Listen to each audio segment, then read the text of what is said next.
जय श्री कृष्ण दोस्तों। राजन, एक दिन श्री कृष्ण बलराम जी के साथ मनोहर गाय चराते हुए नूतन तालवन के पास चले गए।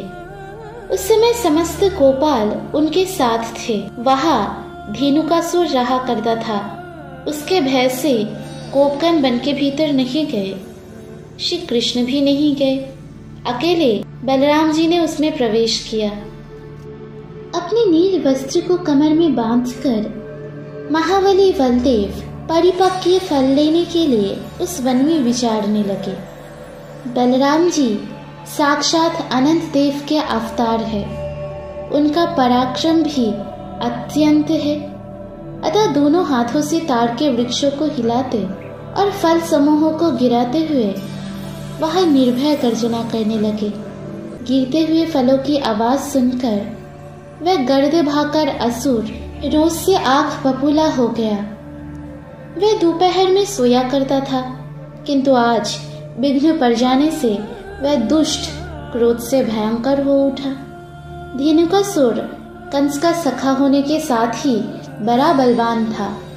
वह बलदेव जी के सम्मुख युद्ध करने के लिए आया और उसने अपने पिछले पैरों से उनकी छाती में तुरंत आघात किया। आघात करके वह बारंबार दौड़ लगाता हुआ गधे की भांति रेंगने लगा। तब बलराम जी ने धेनुक के दोनों पिछले पैर पकड़कर शीघ्र ही उसे ताड़ के वृक्ष पर दे मारा। अरे, उन्होंने एक ही हाथ से खेल खेल में कर डाला। इससे वह ताल वृक्ष स्वयं तो टूट ही गया, गिरते गिरते अपने पार्श्ववर्ती दूसरे बहुत से तारों को भी धराशायी कर दिया। राजेंद्र, वह एक अद्भुत सी बात हुई। दैत्यराज धेनुक ने पुनः उठकर रोषपूर्वक बलराम जी को पकड़ लिया और जैसे एक हाथी अपना सामना करने वाले दूसरे हाथी को दूर तक ठेल ले जाता है, उसी प्रकार उन्हें धक्का देकर एक योजन पीछे हटा लिया। तब बलराम जी ने त्वकाल धेनुक को पकड़कर घुमाना आरंभ किया और घुमाकर उसे भूतल पर दे मारा। तब उसे मूर्छा आ गई और उसका मस्तक फट गया। तो भी वह क्षण भर में उठकर खड़ा हो गया। उसके शरीर से भयानक क्रोध प्रकट हो रहा था। इसके बाद उस दैत्य ने अपने मस्तक में 4 सिंह प्रकट करके भयानक रूप धारण कर उन तीखे और भयंकर सींगों से गोपों को खदेड़ना आरंभ किया। गोपों को आगे आगे भागते देख वह मदमथ असुर तुरंत ही उनके पीछे दौड़ा। उस समय श्री दामा ने उस पर दंड से प्रहार किया। सुवल ने उसको मुक्कों से मारा। स्तोक कृष्ण ने उस महाबली दैत्य पर पास से प्रहार किया। अर्जुन ने सेपन से और अंशु ने गर्भभाकर दैत्य पर लता से आघात किया। उसके बाद विशाल सर्प ने आकर शीघ्रता पूर्वक अपने पैर से और बल से भी उस दैत्य को दबाया। तेजस्विनी अर्धचंद्र अर्थात गर्दनिया देकर उसे पीछे हटाया और देवप्रस्थ ने उस असुर के कई तमाचे मारे। वरुथक ने उस विशालकाय गाधे को कील से मारा। तदंतर श्री कृष्ण ने भी धेनुकासुर को दोनों हाथों से उठाकर घुमाया और तुरंत ही गोवर्धन पर्वत के ऊपर फेंक दिया। श्री कृष्ण के उस प्रहार से धेनुक 2 घड़ी तक मूर्छित पड़ा रहा। फिर उठकर अपने शरीर को कपाता हुआ मुंह फाड़कर आगे बढ़ा और दोनों सींगों से श्री हरि को उठाकर वह दैत्य आकाश में चला गया। आकाश में 1 लाख योजन ऊंचे जाकर उनके साथ युद्ध करने लगा। भगवान श्री कृष्ण ने धेनुकासुर को पकड़कर नीचे भूमि की ओर फेंका। इससे उसकी हड्डियां चूर चूर हो गई और वह मूर्छित हो गया। तथापि पुनः उठकर अत्यंत भयंकर सिंहनाद करते हुए उसने दोनों सींगों से गोवर्धन पर्वत को उखाड़ लिया और श्री कृष्ण के ऊपर चलाया। श्री कृष्ण ने पर्वत को हाथ से पकड़कर पुनः उसी के मस्तक पर दे मारा। तदंतर उस बलवान दैत्य ने फिर पर्वत को हाथ में ले लिया और श्री कृष्ण के ऊपर फेंका, किंतु श्री कृष्ण ने गोवर्धन को ले जाकर उसके पूर्व स्थान में रख दिया। तदंतर फिर धावा करके महादैत्य धेनुक ने दोनों सींगों से पृथ्वी को विदीर्ण कर दिया और पिछले पैर से पुनः बलराम पर प्रहार करके बड़े जोर से गर्जना की। उसकी उस गर्जना से समस्त ब्रह्मांड कुंज उठा और भूमंडल कांपने लगा। तब महाबली बलदेव ने दोनों हाथों से उसको पकड़ लिया और पृथ्वी पर तीर मारा। इससे उसका मस्तक फूट गया और होशावास जाता रहा। इसके बाद श्री कृष्ण के बड़े भाई ने पुनः उस दैत्य पर मुक्कों से प्रहार किया। उस मुष्टि प्रहार से धेनुकासुर की त्वकाल मृत्यु हो गई। उसी समय देवता ने वहां नंदवन के फूल बरसाए।